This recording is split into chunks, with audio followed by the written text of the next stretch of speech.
Engkau tahu lebih dari apa yang kami doakan Tuhan. Roh Kudus-Mu yang menyelidiki setiap hati, Roh Kudus-Mu menjadi penolong, penghibur bagi setiap kami. Karena itu urapi hamba-Mu yang tidak ada apa-apanya, Roh Kudus, Engkau yang beri hamba kekuatan dan pengurapan, agar setiap firman yang kami dengar boleh kami mengerti, sehingga hidup kami boleh memuliakan nama Tuhan. Urapi hamba-Mu, urapi setiap kami. Dalam nama Yesus, yang percaya Tuhan di tengah kita memberkati kita, katakan bersama, amin. Tepuk tangan sorak-sorai buat Tuhan. Silakan duduk, Bapak Ibu yang terkasih, Shalom. Bagaimana kabarnya hari ini? Luar biasa, karena kita punya Tuhan yang luar biasa. Ya, Roh Kudus itu penting dalam kehidupan orang percaya. Karena itu pastikan supaya kita semua dipenuhi dan hidup dipimpin oleh Roh Kudus. Karena tidak semua orang Kristen itu hidup dipenuhi dan dipimpin oleh Roh Kudus. Ya, banyak juga yang penuh dengan Roh Kudus. Nggak usah angkat tangan. Karena itu tidak semua orang yang mengaku Kristen tuh akan masuk surga. Ya, kalau kau tidak punya Roh Kudus, maka Alkitab berkata Roh Kudus itu adalah materai. Sesuatu itu bisa dikatakan sah kalau ada materai. Ya, dan tentunya orang yang ada Roh Kudus itu tidak ditentukan oleh pendetamu, itu nggak ditentukan oleh sertifikat kelulusan STH, MTH, hahaha. Enggak, tapi Roh Kudus materai, ya Roh Kudus yang tahu siapa kepunyaannya dan kepada siapa dia berdiam. Jadi kita nggak perlu pencitraan, kita nggak perlu susah-susah kelihatan rohani, ya, atau kita bahasa rohnya kenceng. Selama ada Roh Kudus dalam hidupmu, aman, hidupmu termaterai. Lalu apa sih tanda-tanda orang hidup dipimpin oleh Roh Kudus itu? Mari kita baca Roma pasal 8. Firman Tuhan berkata, di sana judul perikopnya adalah hidup oleh Roh. Demikian sekarang tidak ada penghukuman bagi mereka yang ada dalam Kristus Yesus. Roh yang memberi hidup telah memerdekakan kamu dalam Kristus dari hukum dosa dan hukum maut. Sebab apa yang tidak mungkin dilakukan oleh hukum Taurat karena tak berdaya oleh daging, telah dilakukan oleh Allah dengan jalan mengutus anaknya sendiri dalam daging, yang serupa dengan daging, yang dikuasai oleh dosa. Karena dosa, ia telah menjatuhkan hukuman atas dosa di dalam daging. Bingung gak baca ayat ini?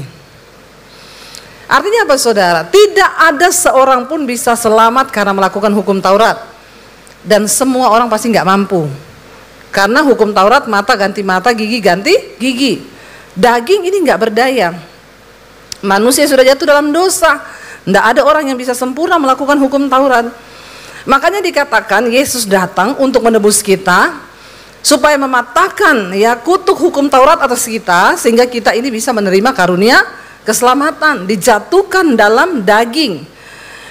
Ayat 5 berkata, sebab mereka yang hidup menurut daging memikirkan hal-hal yang dari daging. Mereka yang hidup menurut roh memikirkan apa? Hal-hal yang dari roh, ya. Perhatikan baik-baik, kalau kita hidup dipimpin oleh roh, maka pikiran kita setiap hari itu ya melakukan keinginan roh.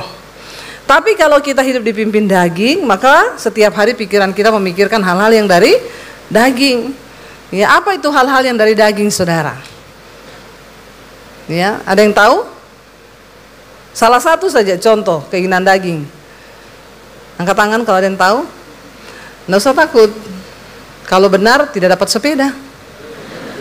Salah juga tidak dihukum. Ya. Salah satu contoh keinginan daging sudah nggak tahu. Nggak pernah baca ayatnya di Alkitab. Kemana aja kau? Coba satu aja tahu, yang tahu perbuatan daging itu, bukan pengerja ya, jangan. Yang jemaat. Apa Pak? Hawa nafsu, ya. Nafsu dicampur hawa-hawa. Ya, iya, hawa nafsu. Galatia pasal 5 berkata, nanti saudara pulang baca Galatia 5 ya. Keinginan daging itu telah nyata. Percabulan, kenajisan, hawa nafsu, nafsu jahat, iri hati, kebencian, dendam, amarah, kepentingan diri sendiri, roh pemecah belah, perseteruan. Rupa-rupa kejahatan ada di dalam daging kita, dan barang siapa hidup menurut daging, dia tidak mungkin masuk di dalam kerajaan Allah. Ya, itu daging. Nah, orang yang hidupnya dipimpin daging, tiap hari yang dia pikir kenajisan, percabulan, hawa nafsu, iri hati, kebencian, dendam, amarah. Ya, yang tiap hari marah-marah, nah itu daging. Nggak usah angkat tangan. Banyak orang nih duduk manis di gereja, tapi sama mertuanya berantem. Ya, sama iparnya berantem. Sama orang tuanya sendiri berantem. Kau daging kau. Nggak ada Roh Kudus. Kalau orang punya Roh Kudus, dia nggak tahan lama-lama berantem. Amin. Ya, Roh Kudus akan jadi alarm, tintit, nit, nit, nit, bunyi. Ya. Kalau tiap hari yang ada dalam pikiranmu percabulan, kenajisan, nonton film porno, nggak usah angkat tangan. Saya bisa lihat muka-mukanya dari sini. Hati-hati saudara, itu dosa loh. Jangan kau terus-teruskan. Itu akan membawa dirimu kepada kutuk, percabulan dalam rumah tanggamu. Orang yang tiap hari nonton film porno, cepat lambat tuh pasti selingkuh. Itu kutuk, itu roh, ya. Bukan berarti kau sudah nikah terus kau boleh. Kalau yang tiap hari dalam dirimu itu hanya perpecahan, ya, maka engkau juga tidak layak, engkau daging. Sebaliknya orang yang hidup dipimpin roh, tiap hari dia pikir roh. Buah roh itu adalah apa saudara? Sebutin, buah-buah roh adalah sukacita, damai sejahtera, kesabaran, kemurahan, kelemah lembutan, tidak melakukan tidak sopan, ya, tidak mencari keuntungan diri sendiri, ya. Saudara, itu adalah buah roh. Kalau hidup kita dipimpin roh, setiap hari yang kita pikirin itu. Makanya kalau kita marah sedikit, jangan ini daging. Saudara mengerti sekarang sedikit penjelasan saya?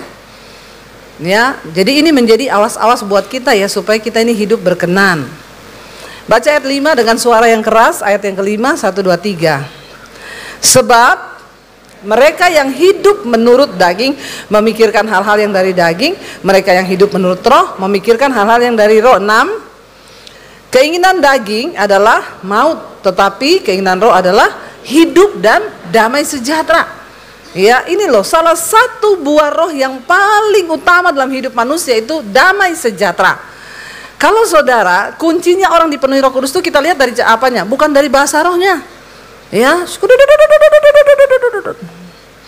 ya, walaupun dia bahasa roh, kalau di rumah berantem, ya, maka itu hanya karunia, tapi bukan buah. Yang akan Tuhan cari dari hidup kita adalah buah roh. Salah satu tanda yang paling utama dari kehidupan orang yang dipenuhi Roh Kudus itu dia selalu damai sejahtera. Ya, nah di kehidupan saudara, rumah tangga saudara penuh damai atau berantem tiap hari? Ya, kalau damai itu berarti ada Roh Kudus. Kita kalau punya Roh Kudus, nggak mungkin suami istri berantem 3 hari 3 malam. Nggak mungkin. Roh Kudus akan bicara. Karena Roh Kudus itu enggak betah tinggal dalam hidup orang yang marah-marah. Karena dia adalah roh yang kudus. Ya bagaimana mungkin dia tinggal dalam orang yang suka nonton film porno? Ya ingat loh, Roh Kudus itu materai loh. Yang diberikan Bapa bagi orang-orang yang akan berhak menerima kerajaan Allah. Jadi kalau kita tidak dipenuhi Roh Kudus, kita nggak bisa masuk dalam kerajaan surga karena dia materai. Nah saudara, Roh Kudus itu membawa kita dalam hidup dan damai sejahtera. Ayat 7 baca bersama 1, 2, 3. Sebab keinginan daging adalah perseteruan terhadap Allah karena ia tidak takluk kepada hukum Allah. Hal ini memang tidak mungkin baginya. Makanya orang-orang yang hidup di dalam daging tidak mungkin melakukan firman, tidak mungkin hidup dalam kekudusan sekalipun dia pendeta. Ya, ada seorang pendeta yang bikin statement, ya pendeta itu dulu sebelum dipilih oleh Tuhan mereka manusia biasa. Yang bilang kau dewa siapa? Kita ini semua manusia biasa. Lalu dia bilang, yang dulu pernah bersinah, terikat dengan pornografi, teringat dengan ini, dosa-dosa ini, jadi itu tidak mungkin hilang. Walaupun dia sudah jadi pendeta. Makanya kalau ada pendeta jatuh, jangan dihakimi, tapi dimaklumi. Ini pret saudara. Ya, kalau orang punya Roh Kudus, apalagi dia pendeta, iya, makanya pendeta itu perlu mengalami perjumpaan pribadi dengan Tuhan, hidupnya dipenuhi Roh Kudus, dia diubahkan, baru pelayanan. Ketika Yesus menampakkan diri yang terakhir kepada murid-muridnya sebelum dia naik ke surga, dia bilang apa pada murid-muridnya? Jangan pelayanan dulu sebelum kamu dipenuhi oleh Roh Kudus. Karena tanpa Roh Kudus ngeri. Banyak orang sekarang naik mimbar pelayanan, khotbah, main musik, singers, penari, tapi nggak ada Roh Kudus dalam dirinya. Makanya tidak heran habis pelayanan dia bersinah. Ya, habis pelayanan dia selingkuh, habis pelayanan dia nonton film porno, habis pelayanan dia berantem, nggak ngampuni, habis pelayanan dia jadi tulang lunak. Ngerti tulang lunak? Di sini nggak ada ya. Tulang lunak nggak masuk surga. Jadi hati-hati ya, bertobat. Ya, ditanya kamu laki apa perempuan? Eka aja bingung. Ya, hati-hati saudara ya. Kata malaikat, kalau cowok mati almarhum, cewek almarhumah, kalau bencong aluminium. Nggak ada sebutannya. Jangan jadi tulang lunak, berdoa Tuhan sanggup pulihkan. Kalau Roh Kudus dalam dirimu, itu roh Allah yang berkuasa, roh keperkasaan. Ya, nggak ada yang mustahil. Saya sudah layani banyak tulang lunak bertobat sekarang. Nikah, dia bilang, Bu, shalom, terima kasih saya yang ibu layani dulu, sekarang saya sudah nikah, Bu. Saya tanya, sama cewek apa cowok? Iya toh, itu yang nomor 1 saya tanya. Sama cewek, Bu, puji Tuhan. Oh haleluya, puji Tuhan 12 kali. Jadi nggak ada yang mustahil bagi Tuhan. Lalu sudah dikatakan di sini, tidak mungkin orang itu melakukan firman Tuhan kalau dia hidup dalam daging. Sebab keinginan daging itu permusuhan terhadap Allah. Kau boleh duduk di gereja, kau boleh pelayanan, kalau kau hidup terus melakukan daging, kau musuhnya Tuhan loh. Ini serius saudara. Bagaimana mungkin hidupmu mau diberkati kalau kau saja memusuhi Tuhan? Loh, kok berani banget musuhi Tuhan? Hati-hati orang yang memusuhi Tuhan. Gak mungkin hidupmu itu lurus, gak mungkin hidupmu diberkati. Ya, hidupmu terkutuk karena kau memusuhi Tuhan, sebab kau tidak takluk kepada hukum Tuhan. Iya, makanya dikatakan orang yang hidup mengikuti daging, dia memusuhi Tuhan. Engkau berseteru dengan Allah, bermusuhan dengan Allah. Karena apa? Memang hal itu tidak mungkin baginya. Daging ini tidak mau melakukan firman. Lalu dikatakan di sana ayat 8, baca bersama dengan suara yang keras, 1, 2, 3. Mereka tidak mungkin berkenan kepada Tuhan. Bilang kanan kirimu, kau kalau hidup menurut daging tidak berkenan kau sama Tuhan. Cepat, tatap matanya, ngomong. Ya, ngomong yang jelas. Ini peringatan yang keras buat kita loh saudara. Jangan main-main. Jangan main-main. Orang itu menyepelekan daging ini, dipikir ini biasa. Ya, daging nggak mendapat tempat dalam kerajaan Allah. Makanya dikatakan mereka yang hidup dalam daging tidak mungkin berkenan kepada Tuhan. Loh, saya khotbah loh, nggak peduli. Makanya Yesus berkata banyak di akhir zaman akan berkata, Tuhan, aku melakukan mujizat demi namamu, aku bernubuat demi namamu, aku khotbah demi namamu. Tuhan bilang, aku tidak kenal engkau pembuat kejahatan. Tidak berkenan, berkenan aja kagak, apalagi doanya dijawab. Apalagi melihat mujizat. Kenapa banyak orang Kristen tidak pernah melihat mujizat? Karena engkau bermusuhan dengan Tuhan, tapi kau nggak tahu. Hari ini saya kasih, bilang kanan kirimu, udah tahu belum kau? Ya, bener ini, serius ini. Ayat yang 9 berkata, 1, 2, 3 dengan suara yang pede dan nyaring. 1, 2, 3. Tetapi melainkan dalam roh, jika memang roh Allah diam di dalam kamu. Tapi jika orang tidak memiliki roh Kristus, ia bukan milik Kristus. Kita memang tidak hidup dalam daging, melainkan dalam roh, jika memang roh Allah diam di dalam kita. Tapi jangan terlalu pede. Ya, kalau roh Allah diam dalam kita, roh Allah itu tidak suka diam dalam kehidupan orang yang tidak kudus. Tidak mungkin dia berdiam. Apalagi yang merokok, batuk-batuk dia, berasap. Tidak suka dia tinggal dalam kehidupan orang yang merokok, orang yang najis. Kenapa kita harus hidup kudus, saudara? Karena ada satu kuasa penolong yang akan diberikan. Makanya Alkitab berkata, tubuhmu itu adalah bait Allah, bait Roh Kudus. Misalnya Pak Jokowi bilang, Pak, nanti malam saya datang ke rumah Bapak. Saya mau tanya, Bapak bersihin gak itu rumah? Atau Pak Yosia kejauhan Pak Jokowi ya? Pasti dalam hati saudara, terlalu muluk-muluk, gak mungkin lah Pak Jokowi datang ke rumah saya. Kalau Pak Yosia bilang, Pak nanti malam saya ke rumah Bapak, Bapak rapi-rapiin rumah enggak? Dibersihin, kalau perlu nggak ada satupun kotoran. Ini tamu agung mau datang, gembala saya nih Pak Yosia mau datang. Kalau Roh Kudus mau masuk dalam hidupmu, dia Roh Allah, Roh Kudus, namanya saja Roh Kudus, pasti tempat tinggalnya kudus. Orang itu kan dikenal dari namanya, saudara. Dia nggak mau berdiam dalam kehidupan orang yang penuh kepahitan, iri hati, kebencian. Ini nggak betah Roh Kudus. Saya aja ketemu orang model begini nggak betah, apalagi Roh Kudus. Bener nggak? Saudara ketemu orang yang marah-marah betah nggak? Istri-istri kalau suamimu tiap hari marah-marah, kau betah nggak? Tolong ibu-ibu jawab dengan suara yang keras. Nggak usah takut, nggak usah lihat muka suamimu, lihat saya saja.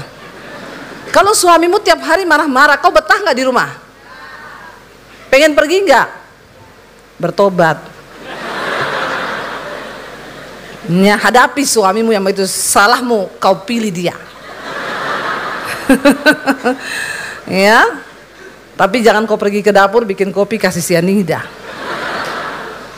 Ya, nggak ada orang lah betah dengan orang yang marah-marah. Mana ada kita betah? Kita ini kan senang dengan orang yang ketawa-ketawa, sukacita, happy, ya enggak?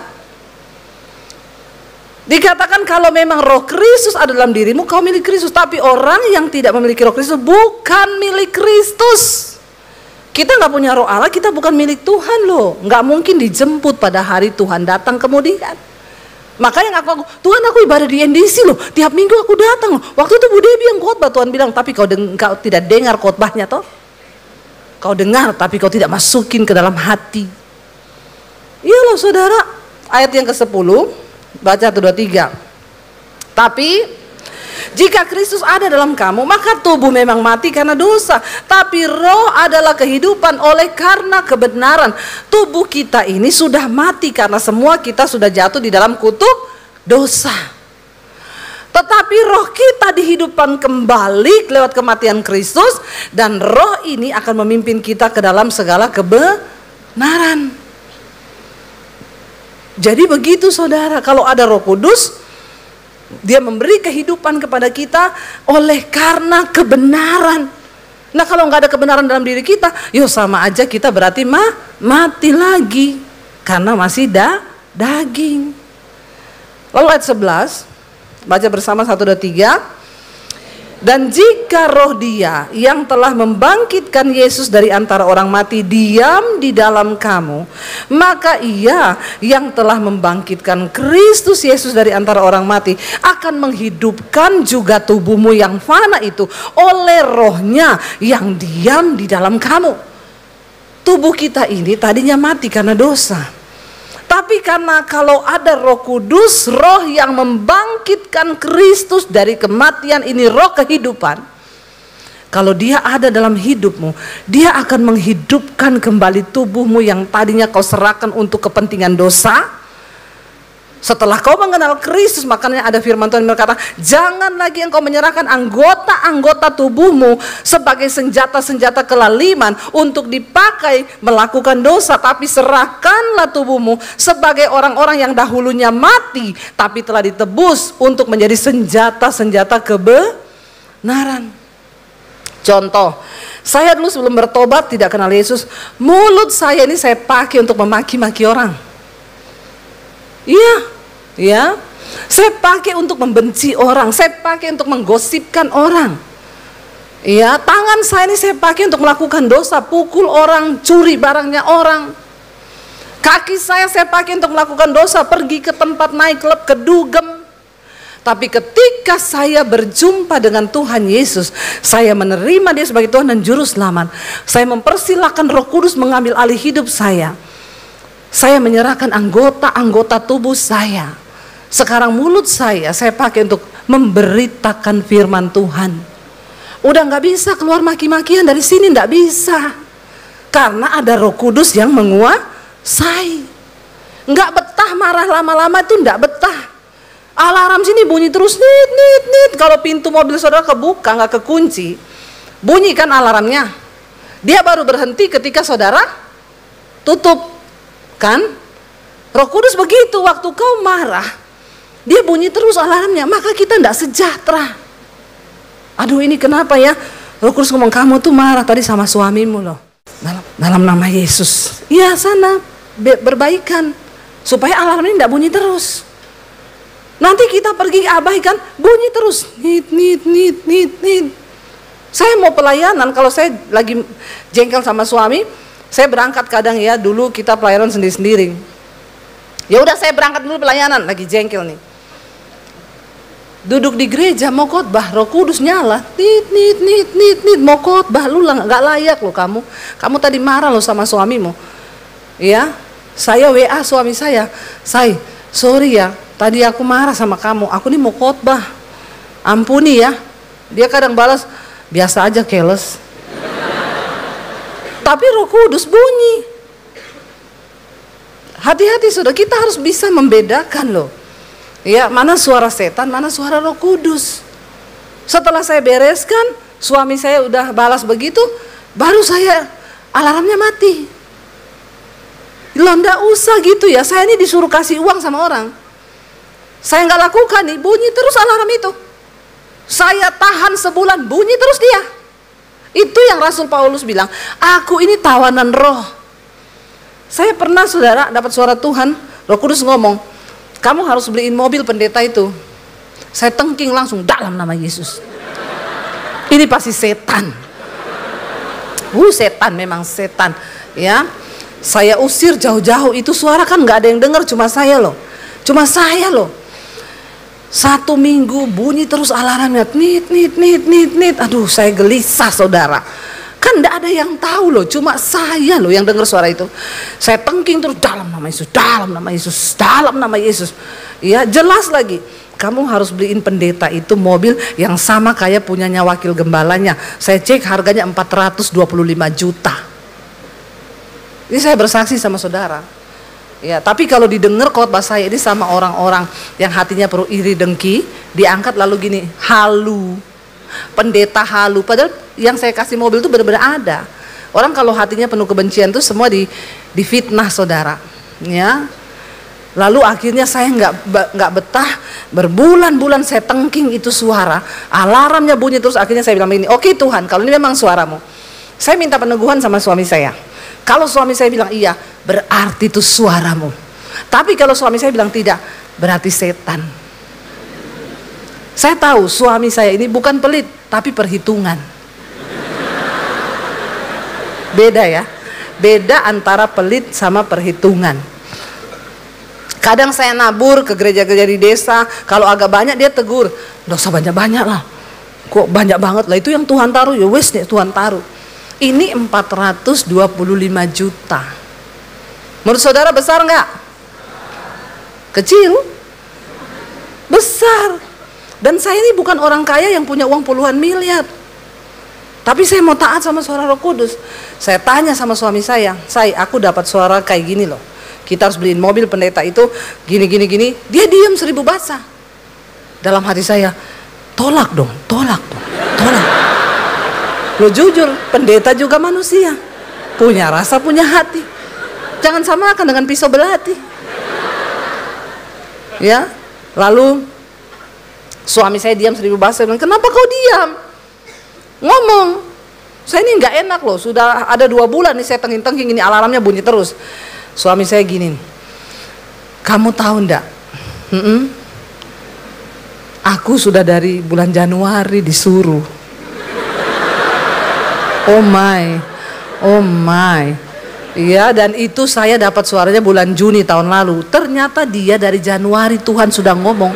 Tapi memang benar perhitungan. Malah disimpan sendiri suaranya. Kayaknya alarmnya sampai hang. Error, alarmnya udah, akhirnya mati. Nggak bicara lagi, alarmnya sudah ya jebol kabelnya. Makanya pindah di saya. Oh, saya bilang, oh Tuhan ampuni, kenapa kamu begitu? Coba kalau kamu udah tanya aku, pasti aku dukung kalau itu suara Tuhan. Dia bilang, yo aku mikir mahal mobil ya suruh beli motor ini ya nggak apa-apa, tapi mobil. Akhirnya kami berdua sepakat, saudara, ya kita nih kalau punya Roh Kudus, tapi apakah saya tambah miskin dengan memberi? No, Tuhan kembalikan berlipat-lipat kali ganda. Ya, ini saya bukan mau menghipnotis saudara, nggak usah tepuk tangan, nggak usah. Saya nggak butuh tepuk tanganmu, nggak. Saya butuh kepekaanmu. Ya, nggak usah kebanyakan tepuk tangan. Orang Kristen tuh di gereja tepuk tangan, tepuk kaki. Pulang dilakukan nggak firmannya? Lihat keluargamu yang susah, kau tolong nggak? Atau kau berdiam diri? Ngerti ponakanmu nggak bisa bayar sekolah, kau tolong nggak? Atau kau keraskan hatimu? Hati-hati loh saudara. Jangan kebanyakan tepuk tangan di gereja. Makanya saya nggak suruh-suruh jemaat tepuk tangan pret. Kamu tepuk tangan juga nggak kamu lakukan, percuma, dinilai sama malaikat. Saudara, kita berdoa supaya ada kepekaan yang Tuhan berikan. Dikatakan di sana, ayat yang ke-12. Jadi saudara-saudara, baca bersama. Kita adalah orang berhutang, tetapi bukan kepada daging, supaya hidup menurut daging. Sebab jika kamu hidup menurut daging, kamu akan mati. Tetapi jika oleh Roh kamu mematikan perbuatan-perbuatan tubuhmu, kamu akan hidup. Ini rahasia besar. Kita orang berhutang, bilang sama Tuhan, Tuhan aku ini berhutang loh. Berhutang apa? Berhutang nyawa Tuhan. Aku berhutang kepadamu, bukan kepada daging supaya kau lagi hidup menurut daging, tapi kita berhutang kepada Roh. Dan Alkitab berkata, kalau kau hidup menurut daging, kamu akan mati binasa. Ada 3 jenis kematian. Yang pertama adalah kematian rohani. Kalau kau itu hidup, masih hidup, tapi nggak pernah lakukan firman, rohaninya mati. Yang kedua, mati beneran, napasnya habis, ya nggak bisa napas, dikubur, mati beneran. Yang ketiga, mati kekal, saat penghakiman dihukum masuk neraka. Ini yang dicatat di sini adalah mati kekal. Kau hidup menurut daging, mati kekal. Saya nggak main-main loh, saya sampaikan ini saudara, ini penting karena orang Kristen banyak main-main sama dosa. Ya, tetapi dikatakan kalau oleh Roh kamu mematikan perbuatan dagingmu, maka kamu akan hidup. Kuatkan rohmu, bangun manusia rohmu dengan cara apa? Isi dengan firman, dengerin khotbah. Saya nih tiap malam live streaming di channel YouTube saya, Debbie Basir TV. Tolong di like, subscribe, dan share. Jangan lupa komen. Loh bener saudara, kebangetan kalau rohmu ndak hidup loh. Sekarang saudara mau dengar khotbah. Di semua ada, saudara dengar di sini ada Pak Yosia jam 8 malam. Banyak hamba-hamba Tuhan yang memberkati, dengerin supaya hidupmu berubah. Supaya dagingmu dimatikan, manusia rohmu kuat. Sehingga dulu kalau marah maki orang, sekarang baru mau marah di hati, sudah gini, dalam nama Yesus aku tidak boleh marah. Ya, Roh Kudus, terima kasih Roh Kudus.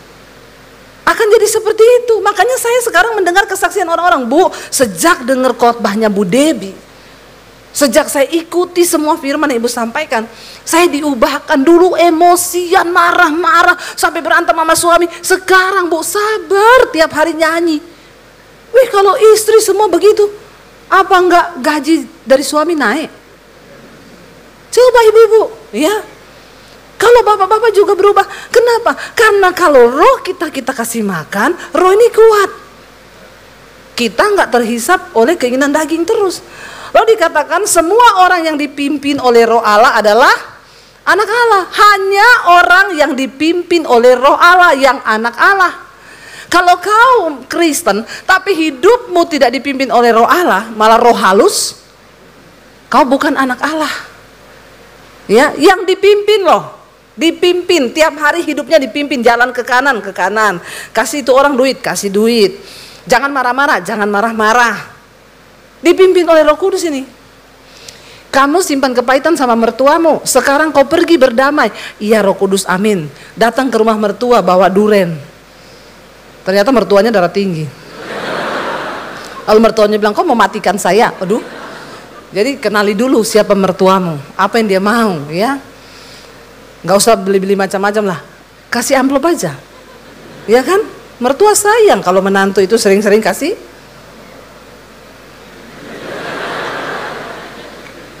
Amin. Lo itu namanya kau hidup dipimpin Roh. Ya, tapi kau mertua berantem ini, belum tahu siapa ya. Lihat aja kamu. Mulai sekarang saya larang anakmu kasih duit sama kau. Nah, ini bukan roh Allah, roh halus, alias syaiton. Bertobat saudara. Sebab kamu tidak menerima roh perbudakan yang membuat kamu menjadi takut lagi. Tetapi kamu telah menerima apa? Roh Allah yang menjadikan kamu anak Allah. Oleh roh itu kita berseru, ya Aba, ya Bapa. Roh itu bersaksi bersama-sama dengan roh kita bahwa kita adalah anak-anak Allah. Waktu kita sudah dipenuhi Roh Kudus, kita menjadi anak Allah, barulah terjadi ayat 17, baca bersama. Dan jika kita adalah anak, maka kita adalah ahli waris. Maksudnya orang-orang yang berhak menerima janji-janji Allah, yang akan menerimanya bersama-sama dengan Kristus, yaitu apa? Jika kita menderita bersama-sama dengan Dia, supaya kita juga dipermuliakan bersama-sama dengan Dia. Banyak orang Kristen ayat ini di stabilo, tapi dia lupa yang di atas-atas tadi. Bagaimana bisa ayat ini terjadi dalam hidup kita? Kita berhak menerima janji-janji Allah. Di Alkitab ada begitu banyak janji tentang pemeliharaan Tuhan. Mujizat dalam hal keuangan, damai sejahtera, semua. Tapi kenapa banyak orang Kristen tidak pernah mengalami itu? Bu, saya kalau dengar orang bersaksi, kok saya nggak pernah ya mengalami begitu. Karena kau bukan anak Allah. Sebab dikatakan di sini, dan jika kita adalah anak, maka kita nih ahli waris. Maksudnya orang-orang yang berhak, karena ternyata banyak orang Kristen tidak berhak. Karena kau bukan ahli waris, kau bukan anak Allah. Yang akan menerimanya bersama-sama dengan Kristus. Kita akan menerima semua janji Tuhan itu. Kalau apa? Kalau kita menderita bersama-sama dengan Dia.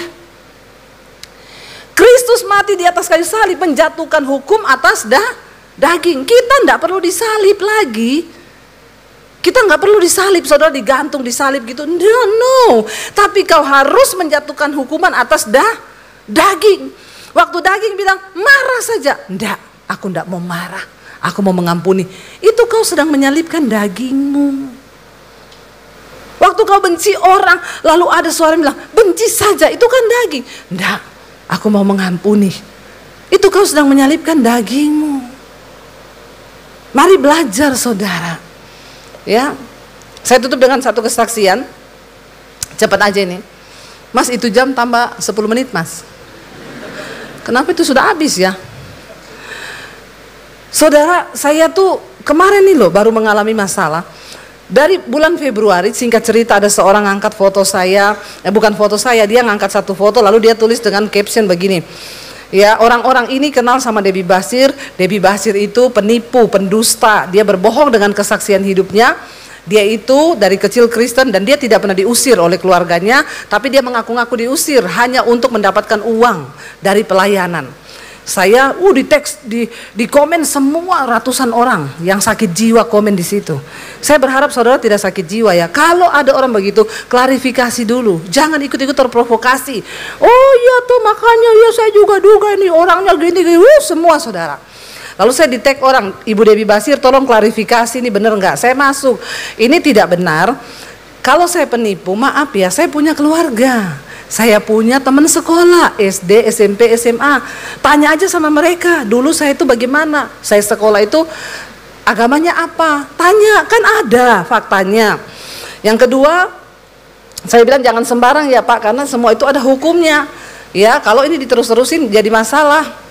Dia nggak peduli, semakin di situ gini-gini, semakin saya dihujat. Lalu saya kepikiran, suami saya bilang nggak usah dipikirin, say, santai aja. Kamu tuh public figure loh sekarang. Saya kadang lupa loh. Oh iya, lupa saya kalau saya di public figure, public figure. Lalu saudara saya, ya udah saya berusaha lupa lah, biasalah ya. Namanya juga orang banyak lah, orang sirik gitu ya, tanda tak mampu. Saya biarin saudara. Februari, Maret, dia angkat foto saya. Jadi saya ke Jepang, satu keluarga. Saya upload foto saya di Jepang, saya tulis gini, apa yang tidak pernah dilihat mata, tidak pernah dengar telinga, itu yang disediakan Tuhan bagi orang-orang yang mengasihinya. Kenapa saya tulis begitu? Karena itu buat saya mujizat. Saya tuh loh baru ngomong sama suami saya gini, "Say, kita ini belum pernah loh ke Jepang." "Oh ya, ya udah kita atur waktu ke Jepang yuk." Baru ngomong begitu, tiba-tiba ada yang WA, "Shalom Bu Debbie, Ibu sudah pernah ke Jepang?" Loh, saya tuh enggak ngomong loh. Ya, "Ibu, saya mau ke Jepang lihat anak saya, kalau ibu mau ikut kirim paspor, saya beli tiket sekalian, saya sediakan hotel, ibu enggak usah bayar apa-apa." Lo buat saudara mujizat enggak? Ya, saya enggak ngomong sama siapa-siapa, tapi Tuhan bocorkan itu sama orang yang dipilih Tuhan untuk ngajak kami. Makanya kejar perkenanan Tuhan saudara. Banyak janji-janji Tuhan yang terjadi itu kan nggak pernah saya pikirkan. Saya pikirnya saya mau keluar duit kan. Akhirnya kami diajak lah, makanya saya angkat. Bulan Maret foto saya diangkat. Tulisannya gini, "Ya beginilah kalau pendeta hedon yang suka jual-jual ayat. Jalan-jalan ke luar negeri pakai uang gereja, pakai uang perpuluhan." Saya jengkel baca itu saudara. Saya ini bukan gembala loh. Saya nggak pakai uang gerejanya siapa-siapa. Saya YouTuber, maaf ya. Maaf ya. Nggak usah tepuk tangan. Nggak usah, nggak perlu, nggak penting itu tepuk tanganmu. Ya, saya bilang loh, saya YouTuber dituduh pakai uang gereja yang mana yang saya pakai? Saya berusaha sabar. Saya komen lagi di situ, "Pak, hati-hati ya, Bapak udah angkat foto saya tanpa izin dan ini ujaran kebencian loh. Saya ini nggak pakai uang gereja yang siapa-siapa." Malah semakin dihujat, ratusan komen, termasuk dari beberapa pendeta. Ya, "Gini, memang gini, iya tuh gini."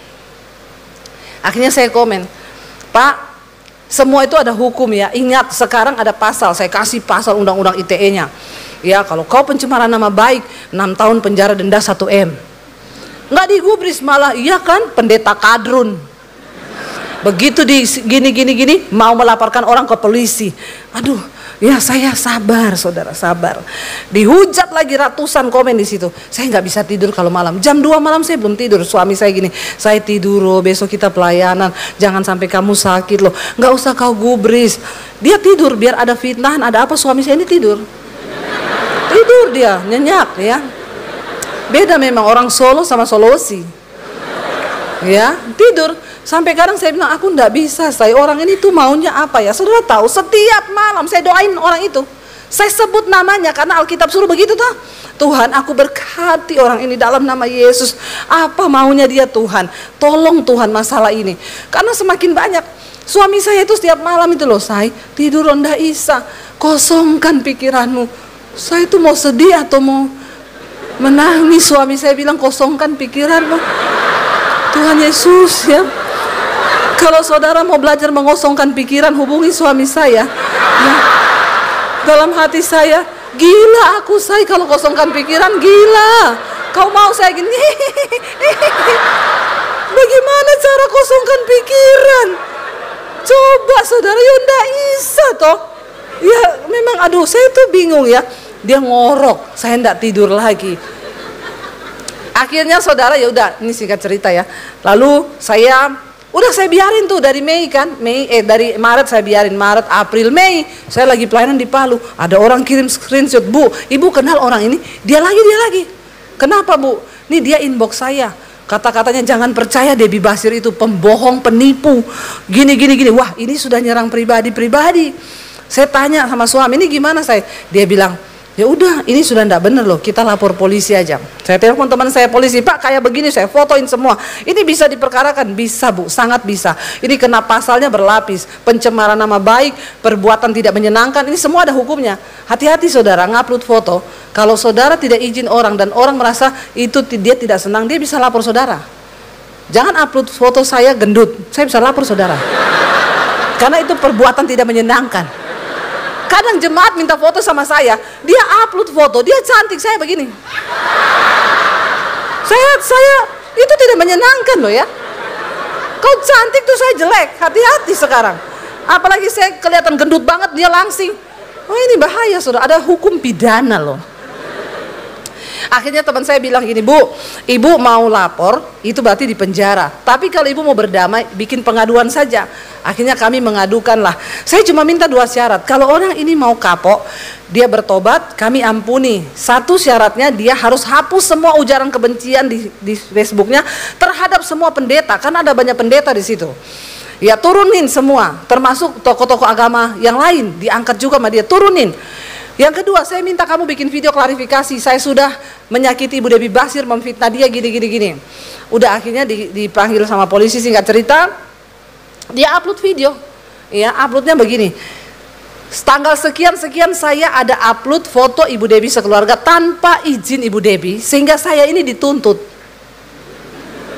Menurut saudara, ya, tambah fitnah lagi toh. Lalu saya diancam begini, akhirnya saya, waduh, yang masuk semua hujatan. Memang iya toh, dasar pendeta begini, ratusan. Ya itu orang-orang sakit jiwa. Saya dikasih tahu orang, Bu, itu dia sudah upload video. Saya lihat, waduh, saya dihujat semua. Saya telepon langsung, Pak, berarti saya teruskan ke laporan ya. Bapak siap-siap aja di penjara ya. Kumpulin semua bukti kebohongan saya, kita selesaikan di kantor polisi. Itu Bapak angkat video, saya semakin dihujat. Mana Bu, beda itu gini. Iya Bu, baik, Ibu maunya apa? Take down itu video ya. Terus ya udah, Bapak bikin video lagi yang sesuai arahan saya. Iya Bu, siap Bu, tapi jangan dilaporkan. Iya, cepat turunin. Sudah Bu, sudah. Mana Bu? Saya tulis ya, Bapak bikin video. Saya tulis saudara. Saya bernama ini memohon maaf sudah mencemarkan nama Ibu Debbie, menuduh Ibu Debbie fitnah gini. Saya tulis, saya kirim. Cepat, saya tunggu. Iya Bu, sabar 1 jam lagi ya. Soalnya anak saya lagi pergi. Cepat. Saya panas hati. Teman-teman, penjarakan Bu, penjarakan semua. Ini orang nggak kapok gini. Biar kapok, biar dia rasa di penjara. Saya lagi nunggu videonya saudara, emosi saya, tiba-tiba Roh Kudus datang. Tiba-tiba Roh Kudus ngomong gini, kenapa kamu terlalu sibuk membela harga dirimu, memulihkan nama baikmu? Kamu suruh dia bikin video, kamu dikte dia bahwa kamu benar, kamu itu bukan pendusta, bukan pembohong. Kenapa kau begitu sombong? Kenapa kau tidak lebih suka menderita kerugian daripada engkau juga melakukan hal yang sama seperti yang dia lakukan? Aku nih loh Tuhan, aku diludahi mukaku, aku disalibkan untuk dosamu. Kenapa kau nggak bisa belajar kerendahan hati dari aku? Saya diam saudara, tiba-tiba daging saya semua lemes. Saya meneteskan air mata. Air mata saya mulai jatuh. Saya bilang, ampuni saya Tuhan, ampuni saya Roh Kudus, ampuni saya berdosa.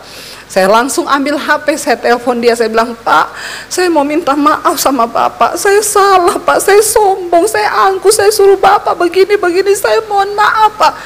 Bapaknya malah ngomong, sabar ya Bu, 1/2 jam lagi kok saya bikin videonya. Iki piye saudara. Memang orang kalau nggak peka sama Roh Kudus ya. Iya Pak, sabar Pak, Bapak sudah 7 jam dari tadi. Terus akhirnya saya, enggak Pak, saya cuma minta 1, Bapak jangan upload video apapun. Bapak mengintimidasi saya loh Pak. Lihat-lihat jam dari tadi loh Bapak. Terus iya, akhirnya saya bilang gini, ya udah Pak, saya minta maaf, dia malah kaget, dia bilang, loh Bu, kenapa jadi Ibu yang minta maaf? Saya yang salah. Enggak Pak, enggak apa-apa, saya minta maaf sama Bapak. Dia bilang, Bu, saya baru kali ini loh ketemu Ibu, benar-benar hamba Tuhan. Lalu pikir saya hamba hantu. Selama ini saya ini hamba Tuhan, tapi saya baru kali ini. Akhirnya saya berdoa buat dia saudara, saya berkati dia. Saya bilang, sekarang terserah Pak, walaupun teman-teman Bapak mau katain saya, mau hina saya, mau apa, saya tidak peduli, sebab biarlah Tuhan yang tahu hidup saya. Saudara, ketika Roh Kudus ada dalam dirimu, kedaginganmu mati, kau hidup dipimpin oleh Roh. Saya undang para imam musik maju. Saudara, mana peranan Roh Kudus dalam diri kita? Apakah kita di dalam rumah pun kita berantem suami istri tanpa ada kendali? Kau tidak akan dijemput loh oleh Tuhan kalau kau tidak punya materai Roh Kudus. Tapi kalau ada Roh Kudus dalam hidup kita, maka Roh Kudus yang akan meneguhkan kita. Kita bangkit berdiri bersama. Apapun kelemahanmu hari ini, Yesus sanggup menjawab doamu lebih dari yang kita harapkan. Kau bilang sama Tuhan hari ini, Tuhan, aku terikat dengan pornografi, aku terikat dengan kenajisan, amarah, dendam. Bilang, aku percaya Tuhan sanggup. Katakan bersama, angkat tanganmu di hadapan Tuhan. Yesus mendengar lebih kaya